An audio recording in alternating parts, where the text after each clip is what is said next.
Good morning, welcome to Chemical World. Today we discuss about chapter 4 is matter pure.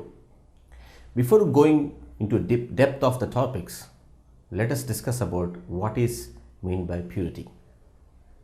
Suppose one fine day you go to your market and you purchased rice, milk, ghee and other provisions. Then if you want to decide it whether the milk is pure or not, how would you decide? Yes, our common sense says that if the milk is not having any impurities, if the milk is not altered from its original state, yes, then we can say that it is pure. But do you think that this is the same meaning you will get in chemistry? No. So in chemistry we have a different definition for purity. Before going to define what is meant by pure, let us have a discussion of an activity.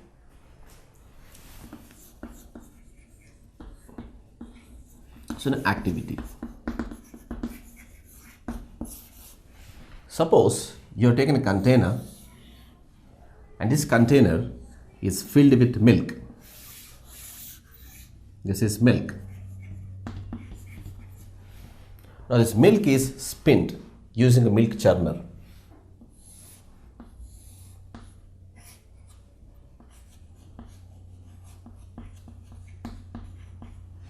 It's spent.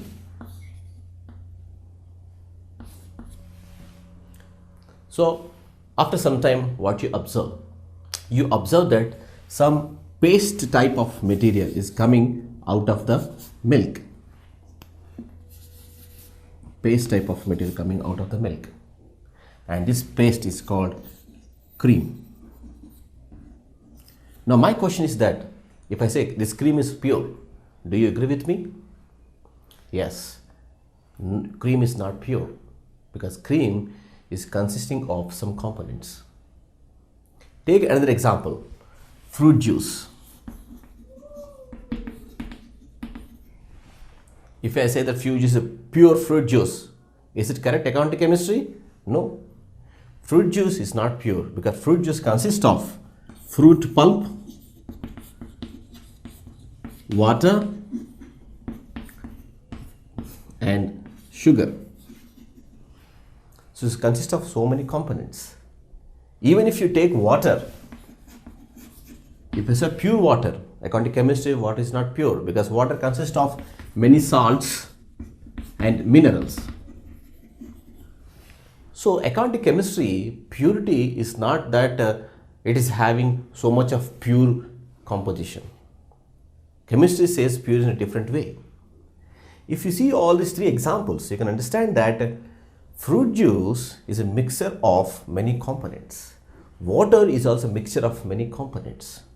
So instead of saying pure water, pure fruit juice, we can say water mixture, fruit juice mixture. So what is mixture? Yes, we discuss about what is mixture in within 5 to 10 minutes. Now first of all, you have to know that what is meant by purity. Scientists were saying that purity or pure is coming from homogeneous nature. Homogeneous nature means from homogeneous substances. So what is meant by this homogeneous substances or homogeneous nature? It defined that if the composition of any part of the substance does not change, which is went for any examination, is called homogeneous substance. And you can say that is a pure substance. Once again repeat. If the composition of any part of a substance does not change, went for any examination, is called homogeneous substance, or you can say pure substance. Means take a gold biscuit. Now I have taken this part, small part, for examination. Then the small part, what are the properties it is showing? The same property should be shown by any other part of the gold biscuit. Then I say gold biscuit is a homogeneous substance. It is true. Okay. Take another example. Lemonade, liquid, solution. So if you take a glass of lemonade and in that 1 teaspoon lemonade you have taken for test, and what are the properties it's exhibiting the teaspoon lemonade? The same properties exhibited by the same lemonade, then you can say it is a homogeneous substance. So obviously you say that lemonade is a homogeneous substance, gold biscuit is homogeneous substance because they have because the small part of the gold biscuit, what the property showing the same property shown by the entire biscuit. The small part of the lemonade liquid, what the property it is exhibiting the same properties exhibited by the entire amount of lemonade. So then we can say these are have homogeneous substances, and you can say these are pure substances. So we have understand that what is meant by purity. And I have mentioned a word called mixture. If you take a fruit juice is a mixture of fruit, pulp, water and sugar, I told you already. Then we have to know, according to chemistry, what is meant by mixture. So mixture is combination of, it's a combination of many components which are not chemically combined. See the definition. So mixture of many components which are not chemically combined. That means what? Here we are discussing about the mixture which are physically combined. So I have taken the fruit pulp, I have taken the water, I have taken the sugar and I mixed everything. Physically I have done. So that is called mixture. Take salt water. I have taken a container, water in a container, add 2 teaspoons of salt to make it salt and stir the water to get salt water. So that is called physically combined, not chemically combined. That is mixture means. Now in real life we can see many types of mixtures. Mixtures we can see in the form of liquids, mixtures we can see in the form of solids, mixtures we can see in the form of gases also. Now this mixture again divided into 2 parts. One is homogeneous mixture and second one heterogeneous mixture. Homo means same, hetero means different. Homogeneous mixture means whenever 2 or more components you have taken and these components are mixed such a manner that they are uniformly distributed throughout the solution, throughout the substance. It's called homogeneous mixture. Like glass of water, it's a water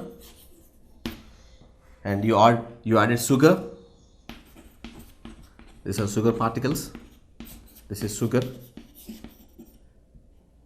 And if you stir it using a glass tube, a glass rod or a teaspoon, then the sugar and water both are mixed completely uniformly throughout it.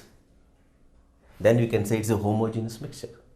So homogeneous mixture means whenever the components in a mixture are combined, distributed throughout entirely. That is homogeneous mixture. Coming to heterogeneous mixture. Heterogeneous mixture means, take example of, take again container having water and add some drops of kerosene. Some drops of kerosene. Then what happened? If you stir it also, kerosene do not mix with the water. Still is a mixture. But here the components of the solution, or components of the substances do not completely throughout distributed in the solution.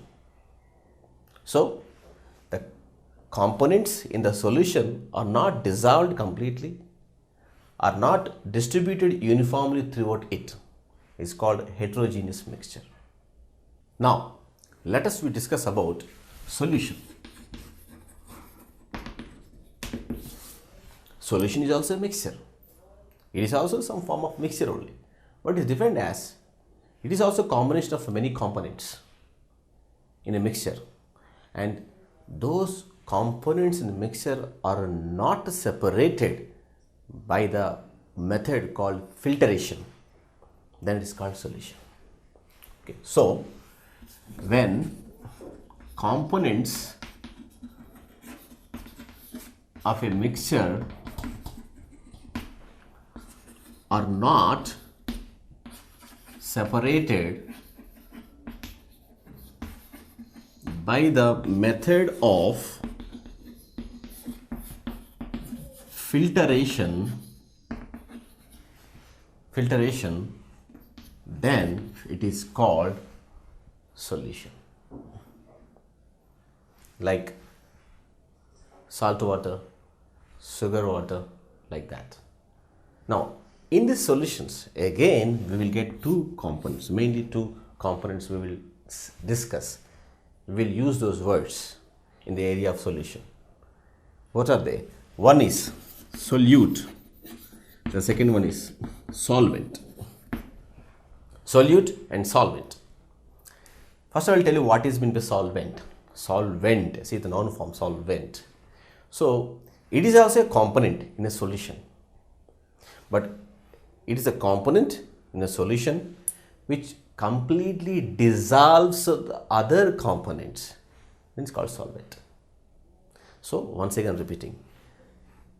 The component in a solution which completely dissolves other components, then it is called solvent. For example, salt water. In salt water, what are the components you have? Salt and water.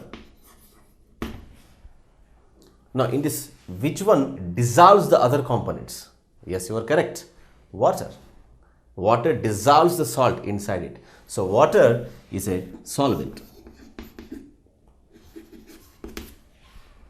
Now, coming to solute. I think you understand now. Solute is also a component in a solution which can dissolve in solvents, or which can be dissolved with solvent, is called solute. The same example, if you take, salt is solute. Take another example, ethyl alcohol. Take iodine in alcohol. In this example, alcohol is solvent and iodine is solute. So, in that way, a solution consists of solvent and solute. Solvent which can dissolve all other components in it. Solute which can be dissolved with solvent. So, how do you say that it is a complete solution? It is not a complete solution. Then you have to know the properties of the solution. Then only you can decide that whether it is a solution or not a complete solution. So, what are the properties of a solution? Number one, if you take a solution like I told you, lemonade solution, lemon and some salt, some sugar with water is called lemonade. If you take the lemonade solution in a container like this, it's lemonade. Now send light through a torch light.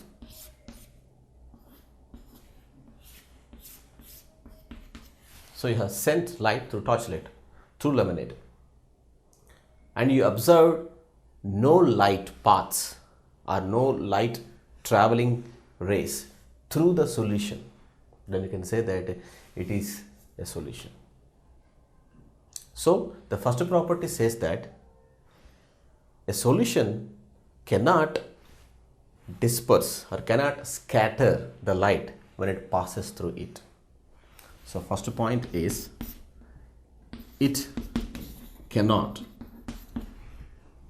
allow light to scatter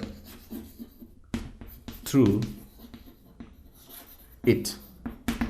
Scatter means light moving in different directions. So light cannot scatter in the solution. Now second property, suppose you've taken the same container filled with water, first filled with water, now you added lemon drops, sugar, some teaspoons of salt, and you have not disturbed the solution.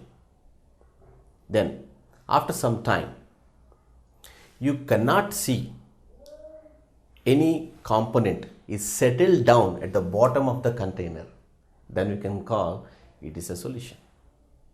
It means even though you don't stir and wait for some time, the lemon drops, salt and sugar can mix with the water if you stir or don't stir, but they do not settle down at the bottom of the container, then we can say it is a solution. So the second point is components do not settle down in the solution, then you can say it's a solution. Then you can say, yes, I have prepared a solution. So next time when you are preparing any lemonade or salt water, sugar water, then you can confidently say that you have prepared a solution in chemistry. So once we understand that what is solvent, what is solute, the next question comes to in our mind, that how much of solute we can add to a solution. Whether do we have to add for infinite amount of time, infinite amount of solute, or do we have any restrictions for that? Yes, of course we have the restrictions. If you want to make a salt water, you have to add very small amount of salt into the water to have a good taste. You keep on adding the salt into the water, of course salt dissolves in the water up to certain level only. You can't take 1 kg of salt and 1 glass of water and 1 kg of salt to be added to the glass of water so that you get a salt water. It's not possible. So there is some certain limit, and that limit is explained by a physical property called solubility.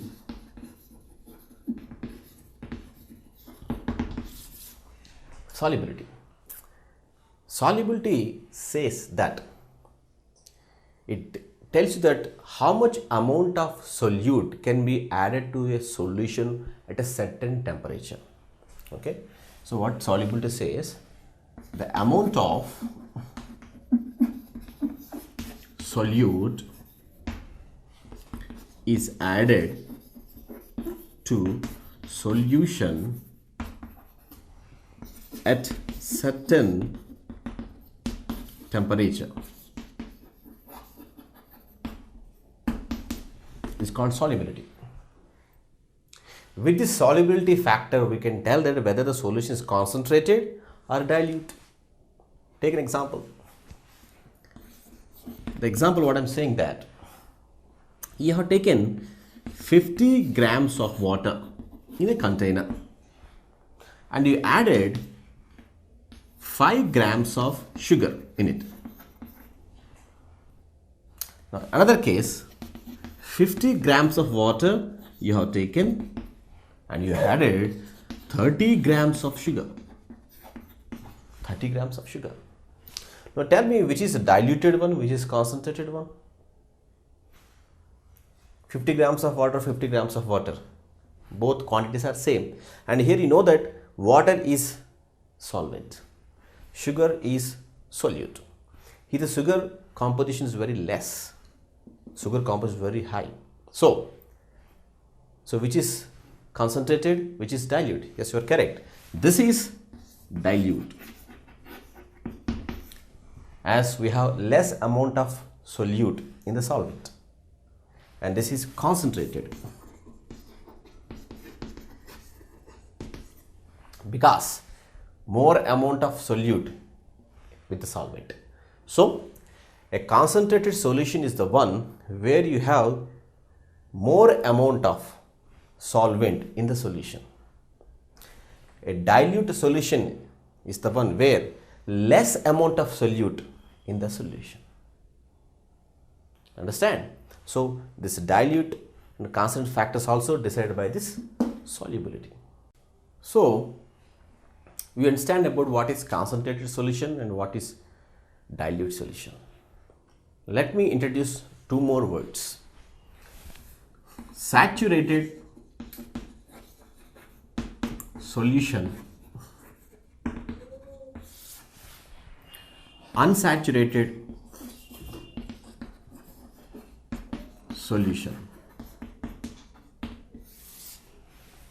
What is meant by saturated solution? Means you are taken a container again filled with water. This is water and this is a tablespoon, and you're adding sugar into it. So sugar. So in adding sugar into the water, you know the sugar is dissolved in the water. So when the sugar started dissolving the water, you keep on adding the sugar into the water for a long time. Then what happens? You can't say that sugar, how much amount of sugar added to the water can be dissolved in the water. So saturated solutions means it gives the limitation to you. If you keep on adding the solute in the solvent up to certain situation where the solute cannot be added to the solvent, then that situation is called saturated solution. Once again, when you keep on adding the solvent to the solute, when you keep on adding the solute to the solvent for a long time, you will get a situation where the solute cannot be added to the solvent, then it is called saturated solution. That means there is a limit for that. So here means here you have exact percentage of solute in solution. Unsaturated solution, here the solute percentage is less with the certain limit, then you can say unsaturated solution. I'll give a beautiful example to you. Take lemonade. So lemonade means you should have lemon taste also when you're drinking the lemonade. So you should see that how much amount of lemon drops are required to the water such that you will have the delicious state of lemon. And if you got that type of taste, this is a saturated solution. But even though you prepared the lemonade, but the person who is drinking the prepared solution and is not feeling that the lemon is existing in that solution, then it is unsaturated. I hope you understand.